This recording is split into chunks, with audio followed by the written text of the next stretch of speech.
హల్లెలూయా. ఇది నా వాక్యము.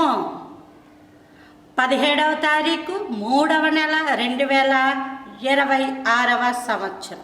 మన దేవుడు ఇస్తున్న చక్కటి మాట. ఫిలిప్పీలకు రాసిన పత్రిక 1వ అధ్యాయము 28వ వచనం. ఏ విషయములోనూ ఎదిరించి వారికి బెదరక అందరూ ఒక్క భావముతో సువార్త విశ్వాస పక్షమున పోరాడుచు. ఎదిరించి వారికి బెదరకూడదు. అది 2 రకాలు. ఒకటేంటంటే ఊరకనే వెళ్ళిపోయి వాళ్ళతోటి గొడవలు ఎట్టేసుకొని వాళ్ళు పడుకున్న వాళ్ళని లేపి మనమే గొడవలు ఎట్టుకోకూడదు. అలా చేయకూడదు. ఏదైనా నీ దాకా వస్తే మాత్రం బెదరద్దు. ఎవరన్నా వచ్చి నీ మీద పడిపోతే మాత్రం నువ్వు బెదరద్దు.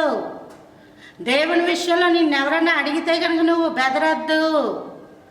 నీ విషయం వస్తే కనుక నువ్వు బెదరద్దు.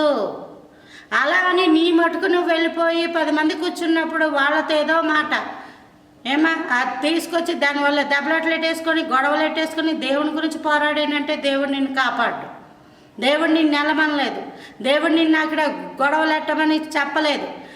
బైబిల్ గ్రంథంలో ఉంది. అసలు మనం ఎవరికైనా సందేహాలు ఉంటే వాళ్ళకి చెప్పాలి, అంతవరకే తప్ప దీని గురించి వాదోపవాదాల్లో పెట్టుకోకూడదు. పనికిరాని వాదోపవాదాల్లో పెట్టుకోకూడదు. ఓకే, అవతల వాళ్ళు వినటము లేదనుకో, జ్ఞానము దేవుడు ఇవ్వాలని ప్రార్థన చేయ. వ్యక్తిగతంగా వాళ్ళకు కూడా చెప్పకు. దేవుడు అనుగ్రహిస్తాడు. ఒకానొకప్పుడు వాళ్ళే వచ్చి ఆ రోజు మీరు చెప్పారు కదండి అది నిజము అని వాళ్ళే ఒప్పుకుంటారు. ఒకవేళ దేవుడి యొక్క కృప వాళ్ళ పట్ల లేకపోతే వాళ్ళు ఒప్పుకోరు. ఏది ఏవైనా దేవుని కొరకు బ్రతకండి. అనేక మంది ఎదుట విపరీత వాదోపవాదాలు పెట్టేసుకోమని దేవుడు చెప్పలేదు. బెదరద్దు. అలానే గొడవలు ఎట్టుకోవద్దు.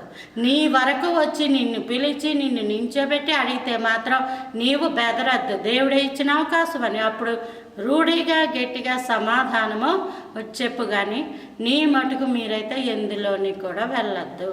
అట్టి కృప దేవుడు అనుగ్రహించును కాక. Praise the Lord. ఆమేన్.